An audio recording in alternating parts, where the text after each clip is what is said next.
Assalamualaikum ya Rasulullah. Siapa di luar? Abu Bakar, masuk. Assalamualaikum ya Rasulullah. Siapa di luar? Umar, masuk. Kalau Sayyidina Uthman bin Affan yang masuk, kata Siti Aisyah, Assalamualaikum ya Rasulullah. Siapa di luar? Uthman. Uthman ya Rasulullah, kata Siti Aisyah, suruh tunggu dulu di depan. Apa yang dilakukan oleh Rasulullah? Rasulullah masuk kamar, Rasulullah ambil sisir, Rasulullah ambil parfum, Rasulullah SAW pakai jubah yang terbaik yang Rasulullah SAW miliki. Lalu Rasulullah duduk dan mengatakan kepada Sayyidina Uthman, masuk kamu wahai Uthman. Siti Aisyah bingung, ya Rasulullah, kok begini ya Rasulullah? Ayahku dibiasain aja, Sayyidina Umar dibiasain aja, kok ketika Sayyidina Uthman masuk kamu fashionnya berubah? Ada apa ya Rasulullah? Kata Rasulullah, inna Uthman mustahi.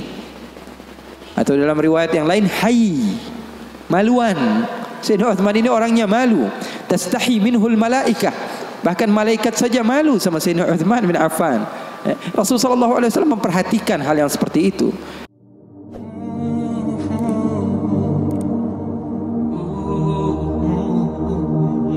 Assalamualaikum warahmatullahi wabarakatuh. Alhamdulillah wa sallallahu wa sallam wa baraka ala Rasulillah Muhammad ibn Abdullah wa ala alihi wa sahbihi wa man walah. Alhamdulillah, malam hari ini kebahagiaan bagi saya untuk bisa bersanding dengan artis Korea. Alhamdulillah, mudah-mudahan Allah Subhanahu wa taala jadikan malam ini malam penuh dengan keberkahan, malam penuh dengan ilmu, malam penuh dengan amal, malam yang menjadikan kita semakin bertakwa kepada Allah Subhanahu wa taala. Ikhwani, ilmu yang banyak akan tetapi kalau tidak diamalkan hasilnya adalah kosong. Ilmu yang banyak tapi amalnya tidak ada, hasilnya kosong.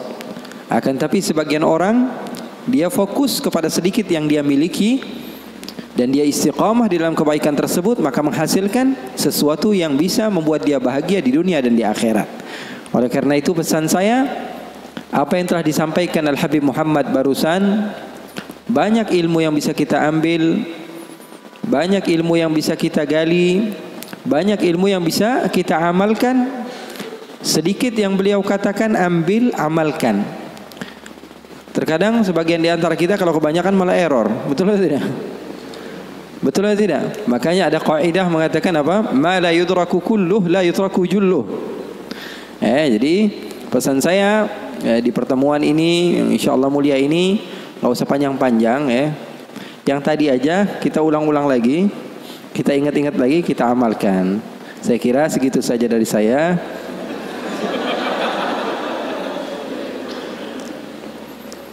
Ikhwani wa akhwati yang dimuliakan oleh Allah Subhanahu wa taala, saya untuk ketiga kalinya ke Semarang. Saya bingung kenapa setiap bulan jadi saya ke Semarang ini. Tapi semangat sahabat-sahabat yang ada di Semarang luar biasa, menjadikan saya semakin bersemangat untuk berjumpa dengan kalian. Umumnya saya kalau hadir majelis-majelis lebih khusus, biasanya majelisnya habaib, majelis maulid, majelis zikir, biasanya diundang oleh orang-orang yang usianya di atas 40 tahun. Tapi alhamdulillah 2 tahun atau 3 tahun ke belakang berjumpa dengan Habib-Habib yang memang luar biasa hebat, seperti Habib Muhammad ini yang fashionnya Hollywood tapi hatinya Hadramaut. Nampak luarnya gaul tapi hatinya suci, insyaallah. Doakan semoga Allah Subhanahu wa taala memberikan kepada kita murabbi-murabbi yang bisa membawa kita kepada apa? Kebahagiaan dunia dan akhirat. Karena hidup di dunia ini enggak melulu-melulu harus sedih.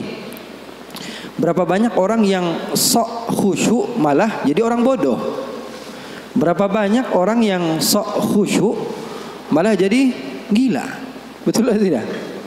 Zikir terus dia kepada Allah, ibadah terus kepada Allah, tanpa didasari ilmu, ternyata ibadahnya salah, hasilnya kosong.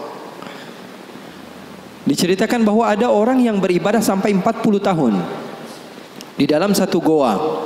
Berapa tahun? 40 tahun dia beribadah. Sehingga salah seorang di antara ulama yang bernama Abdullah ibn al-Mubarak, dia mendatangi orang yang rajin ibadah tersebut untuk meminta doa. Karena kita harus husnudzon kepada siapapun, kita nggak boleh suudzon. Kita meminta doa kepada sahabat kita, siapa tahu doanya lebih diterima oleh Allah dibanding kita. Makanya boleh meminta doa kepada sahabat, meminta doa kepada orang yang menurut kita di bawah kita. Meminta doa kepada, bahkan Rasulullah SAW mencontohkan di dalam hadis yang derajatnya sahih. Ketika Sayyidina Umar bin Khattab ingin pergi haji, apa kata Rasulullah? La tansana min du'aika ya ukhay. Ya wahai Umar, jangan lupa untuk mendoakan saya. Yang meminta doa siapa? Nabi besar Muhammad sallallahu alaihi wasallam. Kalau zaman sekarang orang bukan berlandaskan guru yang sampai bersambung ilmunya kepada Rasulullah, bersandar dia haddatsani Google, qala haddatsani YouTube, qala haddatsani Instagram, ya. Pengambilan riwayat ilmunya dari orang-orang yang enggak jelas. Dikit-dikit mengatakan, "Wah, kok minta doa sama orang lain, minta sendiri aja. Memangnya Allah hanya mendengar dari sahabat kamu, bukan dari diri kamu?" Rasulullah contoh tauladan yang baik, Nabi Muhammad saja minta doa daripada sahabat-sahabatnya, daripada Sayyidina Umar bin Khattab. Oleh karena itu, seseorang yang bernama Abdullah ibn al-Mubarak, ini dukun apa, Beb? Kok ini asapnya ke saya terus? Apa sunnah, Beb? Nah, ini boleh kita bahas juga, Beb, ini, Beb. Jadi terkadang sebagian orang mengira sesuatu yang aneh, ya, dan dia tidak mengetahui hal tersebut, itu adalah hal yang salah. Ikhwani, sesuatu yang kamu tidak ketahui tidak mesti itu tidak ada. Paham atau tidak? Itu catat itu. Jadikan selalu di otak pikiran kita, segala sesuatu yang tidak kamu ketahui tidak mesti itu tidak ada. Karena terkadang batas otak pikiran kita hanya sebatas apa yang kita ketahui. Contohnya, saya punya sahabat ini pernah ke Kuala Lumpur sekali doang, padahal ke Kuala Lumpur, ke Malaysia, itu juga transit dia, ya. Dia mau umrah, dia transit sebentar ke Kuala Lumpur, keluar 2 jam, kemudian dia masuk lagi, lalu pergi ke Jeddah. Saya kalau pergi ke Malaysia, karena dulu saya banyak kajian di Malaysia, baru sekitar 3 atau 4 tahun saya tinggalkan Malaysia, saya lebih banyak di sini. Ya, di Indonesia baru sekitar 3 atau 4 tahun. Saya juga ya dikontrak beberapa channel di Malaysia juga. Jadi ceramahnya sudah biasa bahasa Upin Ipin lah, ya. Bahasa Upin Ipin. Jadi sekarang berubah sedikit demi sedikit, makanya saya minta maaf kalau ada sebagian bahasa mungkin yang masih terkadang jatuh. Boleh lah, ya kan? Boleh kan? Boleh aja ya. Ada sebagian bahasa mungkin sedikit jatuh, saya minta maaf. Kalau ada salah seorang di antara sahabat saya yang pernah ke Kuala Lumpur, cuma 2 jam saja. Kalau saya pergi ke Malaysia, saya katakan saya ada kajian. Di mana? Di Melaka. Apa ucapan pertama yang dia ucapkan? Dia pasti akan bilang, Melaka itu jauh atau tidak dari Kuala Lumpur ya Habib? Pasti itu yang dia katakan. Kenapa? Karena di otak dia tidak sampai ke Melaka. Bayangan yang ada di dalam pikirannya hanya apa? Hanya Kuala Lumpur. Begitu juga sahabat-sahabat mungkin yang pernah ke Jakarta. Kemana pernah? Oh, saya pernah ke Monas, Habib. Oke. Seumur hidup kamu ke Jakarta pernahnya ke Monas doang? Iya, Habib. Saya pernah ke Monas. Ketika saya mengatakan saya ada pengajian di mana? Di Tanah Abang. Jauh nggak kira-kira dari Monas? Itu pasti ucapan pertama dia. Kenapa? Karena otak dia hanya sebatas Monas. Saya bilang, wah saya habis belanja nih di Condet, beli gamis. Kalau Condet berapa kilo kira-kira BPA dari Monas? Pasti ucapan pertama kali apa? Sesuatu yang dia ketahui. Begitulah manusia. Oleh karena itu, saya ingin memesankan kepada kalian bahwa tidak semua itu yang kalian tidak ketahui itu tidak ada. Ya. Seperti ini, Rasulullah SAW amatlah menyukai ini. Rasulullah SAW di rumahnya, karena wewangian seperti ini, ya, wewangian seperti ini disukai oleh malaikat. Wewangian seperti ini disukai oleh malaikat. Rasulullah SAW mengajarkan kepada kita untuk apa? Mengurusi ya kehidupan duniawi kita. Bahkan sahabat Rasulullah SAW bertanya ketika Rasulullah mengatakan, la yadkhulul jannata man kana fi qalbihi mithqala dzarratin min kibr. Kata Rasulullah, tidak akan masuk syurga orang yang di dalam hatinya ada sebiji zarrah daripada kesombongan. Maka sahabat bingung lalu mengatakan, innar rajula yuhibbu an yakuna na'lahu hasanan wa thawbahu hasanan. Ya Rasulullah, kami ini anak-anak yang ya kekinian lah ya Rasulullah. Pengen kalau pakai baju itu yang bagus, sendal yang bermerek. Sahabat begitu bilang sama Rasulullah. Jujur. Maka Rasulullah SAW mengatakan, al-kibru batrul haq wa ghamtun nas. kamu pakai baju yang bagus, penampilan yang bagus itu bukan kesombongan kata Rasulullah. Sombong itu apa? Sombong menurut definisi Rasulullah SAW adalah batrul haq. Dibilangin mana yang benar, dia nggak mau percaya. Wa qamtun nas, dan ngomongin orang. Nggak pernah ngomongin diri sendiri. Yang dinilai selalu orang lain.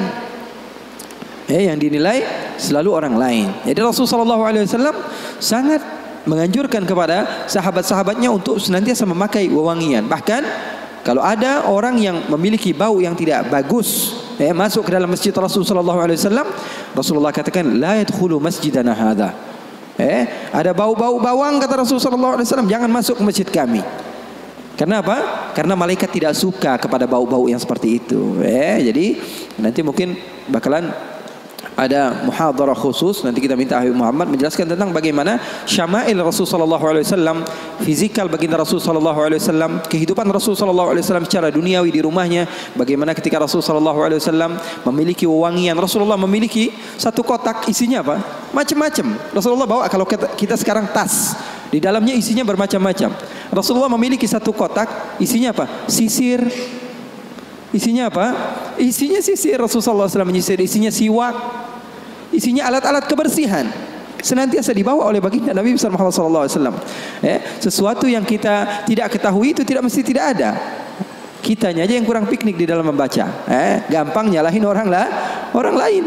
Rasulullah SAW bahkan di dalam riwayat, kalau Sayyiduna Uthman bin Affan datang mengetuk pintu, Assalamualaikum ya Rasulullah. Siapa di luar? Abu Bakar, masuk. Assalamualaikum ya Rasulullah. Siapa di luar? Umar, masuk. Kalau Sayyidina Uthman bin Affan yang masuk, kata Siti Aisyah, Assalamualaikum ya Rasulullah. Siapa di luar? Uthman. Uthman ya Rasulullah, kata Siti Aisyah. Suruh tunggu dulu di depan. Apa yang dilakukan oleh Rasulullah? Rasulullah masuk kamar, Rasulullah ambil sisir, Rasulullah ambil parfum, Rasulullah SAW pakai jubah yang terbaik yang Rasulullah SAW miliki. Lalu Rasulullah duduk dan mengatakan kepada Sayyidina Uthman, masuk kamu wahai Uthman. Siti Aisyah bingung. Ya Rasulullah, kok begini ya Rasulullah? Ayahku dibiasain aja, Sayyidina Umar dibiasain aja. Kok ketika Sayyidina Uthman masuk, kamu fashionnya berubah? Ada apa ya Rasulullah? Kata Rasulullah, Inna Uthman mustahi. Atau dalam riwayat yang lain, hayy, maluan. Sayyidina Uthman ini orangnya malu. Tastahi minhul malaikah. Bahkan malaikat saja malu sama Sayyidina Uthman bin Affan. Rasulullah SAW memperhatikan hal yang seperti itu. Enggak melulu orang yang soleh itu adalah orang yang berantakan, ya enggak. Karena orang yang berantakan justru dia fokus kepada dirinya sendiri, dia enggak mikirin orang lain. Kasihan kan, yang sholat di sampingnya pegangin hidung akhirnya. Enggak khusyuk gara-gara dia.